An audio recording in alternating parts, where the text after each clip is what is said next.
1, faites entrer l'invité. 10h30, midi. Mathieu Noël. Alors Mathieu, ce matin, je sens bien que vous êtes de mauvaise humeur. Je l'ai senti en entrant dans le bureau tout à l'heure. Vous avez écouté en boucle l'album de Charles Berling et vous n'avez pas aimé. Non, si, je l'ai aimé, c'est bien ça le problème, Michel. En effet, quoi de plus contrariant pour un chroniqueur satirique que de découvrir l'album d'un comédien improvisé chanteur et de réaliser avec effroi qu'il est bon. Que le type chante bien, que les arrangements sont de qualité et que la daube tant attendue n'est pas là. C'est rageant. Vous pouvez pas faire comme tout le monde, comme tous vos collègues comédiens qui un jour, en écoutant un CD à la Fnac, se sont dit « Tiens, pourquoi pas moi ?» Les gens sont cons, faut en profiter. Je vais vous dire, vous êtes un mauvais camarade, Charles Berling. Vous ne facilitez pas le travail des humoristes. Certains de vos confrères sont beaucoup plus généreux. Prenons Elie Semoun, par exemple. Quelle générosité! Je voudrais chanter n'importe quoi pour... Elie qui voulait chanter n'importe quoi et qui de ce côté-là a parfaitement respecté son cahier des charges, lui. Là, c'est n'importe quoi, Charles, ce truc-là. Alors au début, j'ai pas voulu y croire. Je me suis dit, c'est moi. Bon, pour un autre avis, je me suis donc tourné vers Michel Drucker, qui lui aussi, on le sait peu, s'est essayé à la chanson. Figurez-vous qu'il y a de ça quelques mois, il a profité de quelques jours de convalescence après une opération réussie de la prostate pour composer. Vous êtes sur Europe 1. Mais France Télévisions s'est opposée à la sortie du single. Dommage, ça avait l'air pas mal, Michel. Bref, j'ai décidé donc de lui demander ce qu'il pensait de votre album. Je me pointe à son bureau, je lui dis « Michel, est-ce que vous aussi vous aimez le disque de Charles Berling ?» J'adore les endives Oui. au jambon. Non, bon, c'est vrai, Mich, il a pas non plus l'oreille absolue, c'était ça lui, j'aurais dû demander. Conseil, non, bon. Alors, je me suis dit, Mathieu, c'est toi qui déconnes, hein. Un acteur qui chante bien, c'est forcément une otite, des acouphènes, un truc, faut consulter. J'ai donc pris rendez-vous avec le docteur Mimoun, mon médecin traitant, qui m'a examiné. Votre verge est impeccable, hein. Vos testicules tout à fait normaux, allongez-vous sur le dos, je vais examiner votre prostate.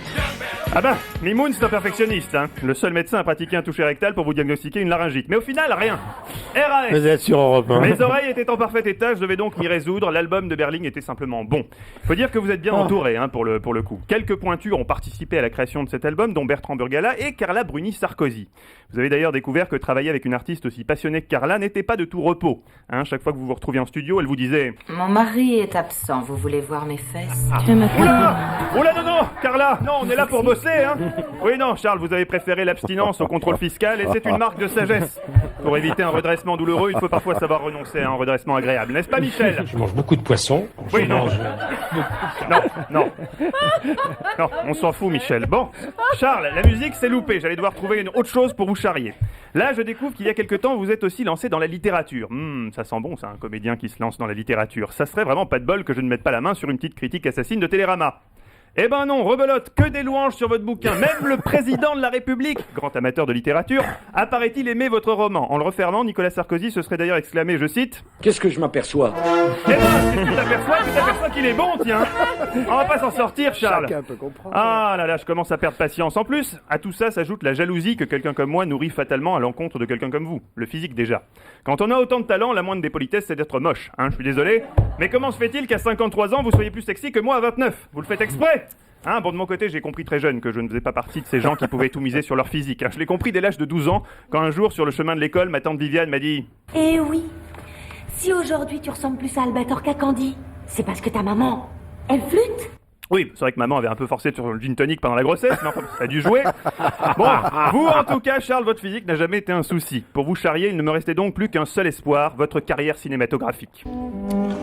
Normalement, quand on n'est pas un faillot comme vous, dans une filmographie, il y a toujours 2-3 navets savoureux que le chroniqueur perfide prend un malin plaisir à ressortir des cartons, une casserole de jeunesse, ou pour payer son loyer, on avait accepté de tourner dans un téléfilm érotique.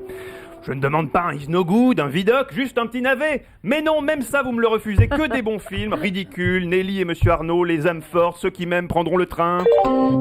Zéro faute cette filmographie.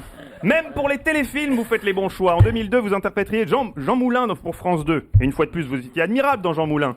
Dois-je vous appeler Super ou Résistant? Appelez-moi Super, pas de chichi. Bon, vous savez que nous sommes en train de rassembler les réseaux. Êtes-vous prêt à vous joindre? Oui, si on le demande poliment.